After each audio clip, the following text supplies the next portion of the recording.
Hello അസ്സാം വലൈക്കും welcome back. ഇന്നത്തെ നമ്മുടെ വീഡിയോ ഒരു കേക്ക് ഡെക്കറേഷനാണ്. ബേബി ബോയ് ബർത്ത്ഡേ കേക്ക് ഡെക്കറേഷനാണ് കേട്ടോ. ബ്ലൂ കളർ തീമിൽ വരുന്ന സിമ്പിളായിട്ടുള്ളൊരു ഡെക്കറേഷനാണ് ഞാനിവിടെ ഷെയർ ചെയ്യുന്നത്. അപ്പോൾ ബോയ്സിൻ്റെ ബർത്ത്ഡേക്കൊക്കെ ചെയ്യാൻ പറ്റുന്ന സിമ്പിൾ ഡിസൈനാണ്. അപ്പോൾ ഇതെങ്ങനെയാണ് ചെയ്യുന്നതെന്ന് നോക്കാം. അപ്പോൾ ആദ്യം ഞാനിവിടെ ഒരു ബേസ് എടുത്തിട്ടുണ്ട്. അപ്പോൾ ഞാനിവിടെ 12 ഇഞ്ചിൻ്റെ ബേസാണ് എടുത്തിട്ടുള്ളത്. 10 ഇഞ്ചിൻ്റെ ബേസ് എടുത്താലും മതി കേട്ടോ. ഞാനിത് 7 ഇഞ്ചിൻ്റെ മോൾഡിൽ ഉണ്ടാക്കിയെടുത്തിട്ടുള്ള കേക്കാണ്. കഴിഞ്ഞ ദിവസം നമ്മൾ അപ്ലോഡ് ചെയ്തിട്ടുണ്ടായിരുന്നു. ചോക്ലേറ്റ് സ്പോഞ്ച്, എല്ലാ കേക്കിനും പറ്റുന്ന ചോക്ലേറ്റ് സ്പോഞ്ച് കേക്ക് എന്ന് പറഞ്ഞിട്ട് അപ്ലോഡ് ചെയ്തിട്ടുണ്ടായിരുന്നു. കണ്ടിട്ടില്ലാത്തവരുണ്ടെങ്കിൽ ഞാൻ ഡിസ്ക്രിപ്ഷൻ ബോക്സിൽ അതിൻ്റെ ലിങ്ക് കൊടുക്കാം കേട്ടോ. അപ്പോൾ നമുക്ക് ആദ്യം ഇത് ഐസിങ് ചെയ്തിട്ട് ക്രം കോട്ടിങ് ചെയ്തിട്ട് എടുക്കാം. അപ്പോൾ ആദ്യം ചോക്ലേറ്റ് സ്പോഞ്ച് വെച്ചു, എന്നിട്ട് ക്രീം അപ്ലൈ ചെയ്ത് കൊടുത്തു, എന്നിട്ട് അതിൽ ഗനാഷ് ഒഴിച്ചു കൊടുത്തിട്ടുണ്ട്. എന്നിട്ട് സെക്കൻഡ് ലെയറും വെച്ച് കൊടുക്കാം. ഓരോ ലെയർ വയ്ക്കുമ്പോഴും സൈഡൊക്കെ നമ്മളെപ്പോഴും പറയുന്ന പോലെ സൈഡൊക്കെ ഒന്ന് നീറ്റാക്കിയിട്ട് ലെവൽ ചെയ്ത് കൊടുക്കാം. കറക്റ്റായിട്ട് ലെവലായിട്ട് കിട്ടാൻ വേണ്ടിയിട്ടാണ്. അങ്ങനെ അതിലും ചോക്ലേറ്റ് ഗനാഷൊക്കെ ഒഴിച്ചു കൊടുത്ത ശേഷം നമുക്ക് മൂന്നാമത്തെ ലെയറും വെച്ചിട്ട് കുറഞ്ഞ ക്രീം ഉപയോഗിച്ചിട്ടൊന്ന് ക്രീം കോട്ടിങ് ചെയ്തെടുക്കാം. കൂടുതൽ ക്രീം അപ്ലൈ ചെയ്യേണ്ട ആവശ്യമൊന്നുമില്ല. ആ ക്രംസൊക്കെ ഒന്ന് പോകുന്ന രീതിയിൽ ചെറുതായിട്ടൊന്ന് ക്രം കോട്ടിങ് ചെയ്തെടുത്താൽ മതി. എന്നിട്ട് ഒരു അരമണിക്കൂർ താഴെ വെച്ചിട്ടൊന്ന് തണുപ്പിച്ചെടുക്കാം കേട്ടോ. പിന്നെ ഫ്രീസറിൽ പെട്ടെന്നാണെന്നുണ്ടെങ്കിൽ ഫ്രീസറിൽ ഒരു 10 മിനിറ്റ് വെച്ചാലും മതി. അപ്പോൾ ഇതുപോലെ ഒന്ന് ക്രം കോട്ടിങ് ചെയ്തിട്ടെടുക്കാം. ഇനി ക്രം കോട്ടിങ് ചെയ്തെടുത്തിട്ടുള്ള ഈ ഒരു കേക്കിനെ നമുക്ക് ഫിനിഷിങ് ചെയ്തെടുക്കണം. അപ്പോൾ ഞാൻ ബാക്കിയുള്ള ക്രീമിൽ കുറച്ച് കളർ ആഡ് ചെയ്ത്, ബ്ലൂ കളർ, മാജിക് കളേഴ്സിൻ്റെ ബ്ലൂ കളർ ഒരു 2 ഡ്രോപ്പ് ആഡ് ചെയ്ത് കൊടുക്കുന്നുണ്ട്. ലൈറ്റായിട്ടുള്ളൊരു ബ്ലൂ കളറിലാണ് ചെയ്തെടുക്കുന്നത്. അപ്പോൾ ഈ ഒരു കേക്കിലേക്ക് ടോട്ടലായിട്ട് 1.25 കപ്പ് വിപ്പിംഗ് ക്രീം പാട്ടോ ഞാൻ യൂസ് ചെയ്തിട്ടുള്ളത്. അപ്പോൾ അതൊന്ന് ആദ്യം മുകൾ ഭാഗത്ത് ക്രീം സ്പ്രെഡ് ചെയ്ത് കൊടുക്കുക. എന്നിട്ട് സൈഡിലേക്ക് വരുന്നതൊക്കെ സൈഡിലേക്ക് ആ ഒരു പേല നൈഫ് ഉപയോഗിച്ചിട്ട് തന്നെ ഇങ്ങനെ ലെവലാക്കി കൊടുത്താൽ മതി. ആദ്യം പേല നൈഫ് ഉപയോഗിച്ചിട്ട് ഇതുപോലെ ഒന്ന് ക്രീം എല്ലാ ഭാഗത്തേക്കൊന്ന് സ്പ്രെഡ് ചെയ്ത് കൊടുക്കുക. അതിനുശേഷം നമുക്ക് ലെവൽ ചെയ്ത് സ്ക്രാപ്പർ വെച്ചിട്ടോ ഒക്കെ നമുക്കൊന്ന് ലെവൽ ചെയ്തെടുക്കാം. സ്ക്രാപ്പർ ഉണ്ടെങ്കിൽ നമുക്ക് ഈസി ആയിട്ട് തന്നെ ലെവൽ ചെയ്തെടുക്കാൻ പറ്റും. പക്ഷേ ചിലർക്ക് സ്ക്രാപ്പറിൻ്റെ ആവശ്യം ഉണ്ടാവില്ല. ചിലർക്ക് പേല നൈഫ് തന്നെ മതിയാവും ലെവൽ ചെയ്തെടുക്കാൻ വേണ്ടിയിട്ട്. പേല നൈഫ് കൊണ്ടാണ് നിങ്ങൾക്ക് ഈസി എന്നുണ്ടെങ്കിൽ പേല നൈഫ് തന്നെ യൂസ് ചെയ്തിട്ട് നിങ്ങൾക്ക് ചെയ്തെടുക്കാവുന്നേ ഉള്ളൂ. അപ്പോൾ ഇതുപോലെ ചുറ്റും ഒന്ന് ക്രീം സ്പ്രെഡ് ചെയ്ത് കൊടുക്കുക. എവിടേക്കാണോ കുറവുള്ളത് അവിടേക്കൊന്ന് ക്രീം ഇങ്ങനെ സ്പ്രെഡ് ചെയ്ത് കൊടുക്കുക. ഇങ്ങനെ ലെഫ്റ്റ് റൈറ്റ് ആണ് ആ പൊസിഷനിൽ ഇങ്ങനെ ക്രീം സ്പ്രെഡ് ചെയ്ത് കൊടുത്താൽ മതി. അപ്പോൾ കറക്റ്റായിട്ട് എല്ലാ ഭാഗത്തേക്കും എത്തിക്കോളും. എന്നിട്ട് ഇതുപോലെ സ്ക്രാപ്പർ ഉപയോഗിച്ചിട്ട് ഒന്ന് ലെവലാക്കി. എന്നിട്ട് നമ്മളിങ്ങനെ ചെയ്തെടുക്കുന്ന സമയത്ത് എവിടെയെങ്കിലുമൊക്കെ എയർ ബബിൾസ് കുടുങ്ങി കിടക്കുന്നുണ്ടാവും. അതുപോലെ ക്രീം ഇല്ലാത്ത സ്ഥലങ്ങളൊക്കെ ഉണ്ടാവും. അവിടേക്ക് ഒന്ന് ക്രീം ഒന്ന് ടച്ചപ്പ് ചെയ്ത് കൊടുക്കുക. എന്നിട്ട് വീണ്ടും ഒന്ന് വലിച്ചു കൊടുക്കുക. അതിനുശേഷം മുകൾ ഭാഗമൊക്കെ ഒന്ന് ക്ലീൻ ആക്കി എടുക്കട്ടെ. അപ്പോൾ ആദ്യം സൈഡൊക്കെ ഒന്ന് ക്ലീൻ ആക്കിയ ശേഷം മുകൾ ഭാഗത്ത് ഇങ്ങനെ പൊങ്ങി വയ്ക്കുന്നുണ്ടാവും. അപ്പോൾ അതൊക്കെ ഒന്ന് ഇങ്ങനെ പേല നൈഫ് ഉപയോഗിച്ചിട്ടൊന്ന് ലെവലാക്കി കൊടുക്കുക. ഓരോ തവണ ചെയ്യുമ്പോഴും ആ ഒരു ക്രീം ആ ബോളിലേക്ക് തന്നെ മാറ്റുന്നുണ്ട് കേട്ടോ. അല്ലെങ്കിൽ തുടച്ചെടുക്കുക ചെയ്യാം. സൈഡൊക്കെ ഒന്ന് ക്ലീൻ ചെയ്തെടുത്ത ശേഷം മുകൾ ഭാഗത്ത് ഞാൻ സ്പാച്ചുല ഡിസൈനാണ് ചെയ്ത് കൊടുക്കുന്നത്. അപ്പോൾ അതുകൊണ്ട് തന്നെ അവിടെ നല്ല ഫിനിഷിംഗ് ആയി കിട്ടേണ്ട ആവശ്യമൊന്നുമില്ല. ഇതുപോലെ സ്പാച്ചുല ഉപയോഗിച്ചിട്ട് ഇങ്ങനെ ചെയ്തെടുക്കുക. നമ്മൾ ഫ്രിഡ്ജിൽ വെക്കുന്നതിന് സെറ്റ് ആവുന്നതിന് മുന്നേ തന്നെ ഇത് ചെയ്യണം കേട്ടോ. ഈ ഒരു ഡിസൈന് ഇതുപോലത്തെ ഡിസൈൻ ചെയ്തിട്ടുള്ള ഒരുപാട് കേക്ക് നമ്മൾ മുന്നേ അപ്ലോഡ് ചെയ്തിട്ടുണ്ട്. അപ്പോൾ അതൊക്കെ അവിടെ നിങ്ങൾക്ക് ചെക്ക് ചെയ്താൽ കാണാൻ പറ്റും. ഞാൻ പ്ലേലിസ്റ്റിൽ തന്നെ കേക്ക്സ് എന്ന് പറഞ്ഞിട്ട് തന്നെ സെപ്പറേറ്റ് കൊടുത്തിട്ടുണ്ട്. അതിൻ്റെ പ്ലേലിസ്റ്റ് ഞാൻ ഡിസ്ക്രിപ്ഷൻ ബോക്സിൽ കൊടുക്കാം കേട്ടോ. അപ്പോൾ ഇതുപോലെ പേല നൈഫ് ഉപയോഗിച്ചിട്ട് ഇതുപോലെ ഇങ്ങനെ ടച്ച് ചെയ്ത് ഇങ്ങനെ വിടുക. അപ്പോൾ ഈ ഒരു ഡിസൈൻ കിട്ടും. കാണാൻ നല്ല ഭംഗിയാണ്. എന്നാൽ ഷാർപ്പ് എഡ്ജിൻ്റെ ആവശ്യമൊന്നും ഇല്ലാണോ ഇതുപോലെ ചെയ്തെടുത്താൽ. ഇനി നമുക്ക് ഇതിൻ്റെ സൈഡൊക്കെ ഒന്ന് ക്ലീൻ ചെയ്തെടുക്കാം. അപ്പോൾ ക്ലീൻ ചെയ്യാനുള്ളൊരു ടിപ്പ് ഞാൻ പറഞ്ഞുതരാം കേട്ടോ.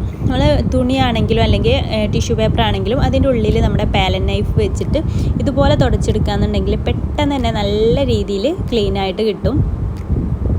ഈ ഒരു സമയത്ത് കുഞ്ഞു കൈകളൊക്കെ കാണുന്നുണ്ട്. ഞാൻ കേക്ക് ഉണ്ടാക്കുമ്പോഴൊക്കെ എപ്പോഴും എൻ്റെ കൂടെ ഉണ്ടാവാറുണ്ട് കേട്ടോ. മോള് ചെറിയ മോളാണ്. അപ്പോൾ എപ്പോഴും ഉണ്ടാവാറുണ്ട്. അപ്പോൾ എന്തെങ്കിലുമൊക്കെ പറഞ്ഞുകൊണ്ട് ഇതായിരിക്കുള്ള കേക്കാന്നൊക്കെ പറഞ്ഞിട്ട് അവർ കൂടെ ഉണ്ടാവും. അപ്പോൾ അവളുടെ കൈകളാണ് കാണുന്നത്.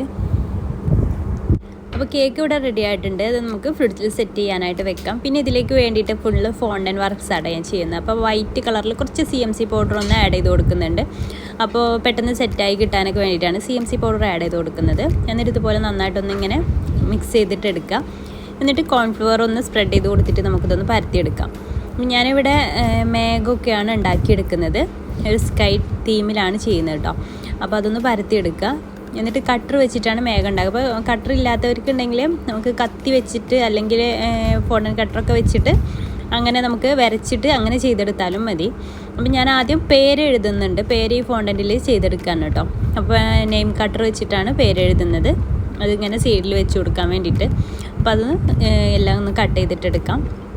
പിന്നെ നമ്മുടെ ഈ വീഡിയോ ആദ്യമായിട്ടൊക്കെ കാണുന്നതെന്നുണ്ടെങ്കിൽ നമ്മുടെ ചാനൽ ഇതുവരെ സബ്സ്ക്രൈബ് ചെയ്യാത്ത കൂട്ടുകാരൊക്കെ ഉണ്ടെങ്കിൽ വീഡിയോസൊക്കെ ഇഷ്ടപ്പെടുന്നുണ്ടെങ്കിൽ സബ്സ്ക്രൈബ് ചെയ്യാൻ മറക്കരുത് കേട്ടോ.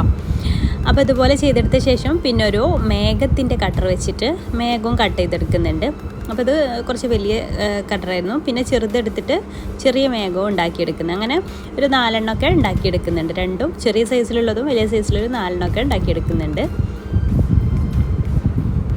ഇതുപോലെ കട്ടറൊക്കെ ഉണ്ടെന്നുണ്ടെങ്കിൽ നമുക്ക് ഈസി ആയിട്ട് തന്നെ അതൊക്കെ കട്ട് ചെയ്തെടുക്കാനായിട്ട് പറ്റും. അപ്പോൾ ഓർഡേഴ്സൊക്കെ കിട്ടുന്നവരാണെന്നുണ്ടെങ്കിൽ ഇതുപോലത്തെ ഒരു കട്ടറൊക്കെ വാങ്ങിച്ച് വെച്ചാൽ മതി കേട്ടോ. നമുക്കിങ്ങനെ ചെയ്തെടുക്കാം. അപ്പോൾ ഇതൊക്കെ ചെയ്തെടുക്കുക. എന്നിട്ട് നമുക്ക് ഫസ്റ്റ് ബർത്ത്ഡേ ആണ്, അപ്പോൾ ഫസ്റ്റ് എന്നുള്ള ഇതും കട്ട് ചെയ്തെടുക്കുന്നുണ്ട് കേട്ടോ. അതിനുശേഷം ഇതൊക്കെ നമുക്കൊരു എയർ ടൈറ്റ് ആയിട്ടുള്ളൊരു ബോക്സിൽ അടച്ചു വെച്ചിട്ട് സൂക്ഷിച്ച് വെക്കാം. അപ്പോൾ ആ ഒന്നിനെ ഞാൻ ഒരു ബട്ടർഫ്ലൈയുടെ സെൻറ്ററിലായിട്ട് വെക്കാം. അപ്പോൾ ബട്ടർഫ്ലൈയുടെ ഒരു ഇതിൽ കട്ടർ വെച്ചിട്ട് ബട്ടർഫ്ലൈ കട്ട് ചെയ്തെടുത്തിട്ടുണ്ട്.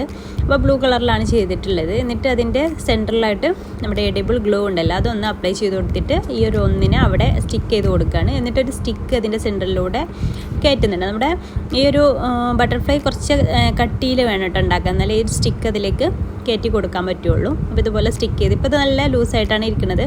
അപ്പോൾ ഇത് സെറ്റാവും. നമുക്ക് ഇത് തലേന്ന് തന്നെ ഞാൻ ചെയ്തെടുക്കുന്നുണ്ട് കേട്ടോ. അപ്പോൾ ഇത് സെറ്റായതിനു ശേഷം നല്ല സ്റ്റിക്കായിട്ട് വരും. അപ്പോൾ ഇതെല്ലാവരും ബോക്സിലാക്കിയിട്ട് നമുക്ക് എടുത്ത് വെക്കാം. ഇതുപോലെ എയർ ടൈറ്റ് ആയിട്ടുള്ള ബോക്സിൽ വെച്ചാൽ മതി. പിന്നെ പിറ്റേ ദിവസം ഞാൻ ഡെലിവറി ചെയ്യാൻ സമയത്താണ് ഇതൊക്കെ വെച്ച് കൊടുക്കുന്നത് കേട്ടോ. അപ്പോൾ കേക്ക് പുറത്തേക്ക് എടുത്തിട്ടുണ്ട്. കേക്ക് നന്നായിട്ട് തന്നെ തണുത്ത് എടുത്തിട്ട് ഞാൻ തലേന്ന് രാത്രിയാണ് കേക്ക് ഉണ്ടാക്കി വെച്ചിട്ടുണ്ടായിരുന്നത്. എന്നിട്ട് നമ്മൾ ഈ ഒരു നെയിംസ് എഴുതിയിട്ടുള്ള ലെറ്റേഴ്സ് ഉണ്ടല്ലോ, അത് നമുക്കിങ്ങനെ ഇതുപോലെ ഇവിടെ വെച്ച് കൊടുക്കാം. നമുക്ക് മുകളിൽ വെച്ച് കൊടുക്കണമെന്നുണ്ടെങ്കിൽ അങ്ങനെ വെച്ച് കൊടുത്താലും മതി. അപ്പോൾ ഇതുപോലെ ഒന്ന് വെച്ച് കൊടുക്കുന്നുണ്ട്. അതിനുശേഷം അത് മുഴുവൻ വെച്ച് കൊടുത്തതിന് ശേഷം നമുക്ക് ഇതൊക്കെ മേഘമൊക്കെ ഉണ്ടാക്കിയിട്ടുണ്ടായിരുന്നില്ല, അതൊക്കെ ഒന്ന് വെച്ച് കൊടുക്കാം. നമ്മുടെ ഇഷ്ടത്തിനനുസരിച്ച് ചെയ്ത് കൊടുക്കാം കേട്ടോ. അപ്പം ഞാൻ സിമ്പിളായിട്ടുള്ളൊരു ഡിസൈനാണ് ഇവിടെ കാണിച്ചിട്ടുള്ളത്. ആർക്കും ചെയ്തെടുക്കാൻ പറ്റും. ഒരുപാട് ഡെക്കറേഷൻസിൻ്റെ ആവശ്യമൊന്നുമില്ല. സൈഡൊക്കെ ഒന്ന് സ്ക്രാപ്പർ വെച്ചിട്ട് വലിച്ചെടുക്കുക. മുകൾ ഭാഗം കൂടുതൽ ഷാർപ്പ് അടിച്ചിൻ്റെ ആവശ്യമില്ല. അപ്പോൾ അത് സിമ്പിളായിട്ടുള്ളൊരു ഡിസൈനാണ് ഇവിടെ ഷെയർ ചെയ്തിട്ടുള്ളത്. അതുപോലെ ചെറുതും വലുതുമായിട്ടുള്ളതൊക്കെ നമുക്ക് ഇഷ്ടമുള്ള രീതിയിൽ അവിടെ ഇവിടെയൊക്കെ ആയിട്ട് ഇങ്ങനെ വെച്ച് കൊടുക്കാം. പിന്നെ മുകൾ ഭാഗത്ത് ഞാൻ വെച്ച് കൊടുക്കുന്നുണ്ട് കേട്ടോ ഈ ഒരു മേഘം. അപ്പോൾ ഇതുപോലെ ഇങ്ങനെ വെച്ച് കൊടുക്കുക. പിന്നെ നമ്മുടെ ഒന്ന് എഴുതിയിട്ടുള്ള ഒരു ഇതുണ്ടല്ലോ, അതിവിടെ വെച്ച് കൊടുക്കുക. അപ്പോൾ അതൊന്ന് സെറ്റായി വന്നിട്ടുണ്ട്. അപ്പോൾ ഇതുപോലെ ഒന്ന് കുത്തി കൊടുക്കുന്നുണ്ട്. പിന്നെ മുകൾ ഭാഗത്ത് ഞാൻ ഈ ഒരു മേഘത്തിനെ കൊണ്ടുപോയി വെക്കുകയാണ്. വലുതും ചെറുതുമായിട്ടുള്ള മേഘത്തിനെ മുകൾ ഭാഗത്ത് കൊണ്ടുപോയി വെക്കുന്നുണ്ട്.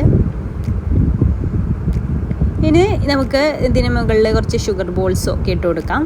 ഇതിപ്പോൾ പ്ലെയിനായിട്ട് അവിടെ ഇങ്ങനെ ഇതുപോലെ ഇരിക്കുകയല്ലേ, അപ്പോൾ കുറച്ച് എന്താ പറയുക ഷുഗർ ബോൾസും കൂടെ ഇട്ട് കൊടുക്കുമ്പോൾ നല്ല ഭംഗിയാണ്. സിൽവർ കളറിലുള്ള ചെറുതും അതുപോലെ വലുതുമായിട്ടുള്ള ഷുഗർ ബോൾസൊക്കെ ഇട്ട് കൊടുക്കുന്നുണ്ട് കേട്ടോ. പല സൈസിലാവുമ്പോൾ കാണാൻ ഭംഗിയുണ്ടാവും. അപ്പോൾ അങ്ങനെ ഇട്ട് കൊടുക്കുന്നുണ്ട്. പിന്നെ ഹാപ്പി ബർത്ത്ഡേ പറഞ്ഞിട്ടുള്ള ചെറിയൊരു ടോപ്പറും വെച്ച് കൊടുക്കുന്നുണ്ട് കേട്ടോ. ഇത് കഴിഞ്ഞിട്ട് ഒരു ടോപ്പർ, ചെറിയ ടോപ്പറാണ് വെച്ച് കൊടുക്കുന്നത്. അതും അതിലിങ്ങനെ സ്റ്റിക്ക് ചെയ്ത് വെച്ചിട്ടുണ്ട്. അപ്പോൾ ഇത്രയേ ഉള്ളൂ നമ്മുടെ സിമ്പിളായിട്ടുള്ള കേക്ക് ഡെക്കറേഷൻ ഇവിടെ കഴിഞ്ഞിട്ടുണ്ട്. ബോയ്സിൻ്റെ ബർത്ത്ഡേക്കൊക്കെ ഉണ്ടാക്കാൻ പറ്റുന്ന സിമ്പിൾ ഡെക്കറേഷനാണ്. വീഡിയോ നിങ്ങൾക്ക് ഇഷ്ടമായി എന്ന് വിചാരിക്കുന്നു. ഇഷ്ടമായിട്ടുണ്ടെങ്കിൽ ലൈക്ക് ചെയ്യാനും ഷെയർ ചെയ്യാനും മറക്കരുത് കേട്ടോ. അപ്പോൾ ഇൻഷാല്ലാ പുതിയൊരു നല്ലൊരു വീഡിയോ ആയിട്ട് നമുക്ക് വീണ്ടും കാണാം. താങ്ക്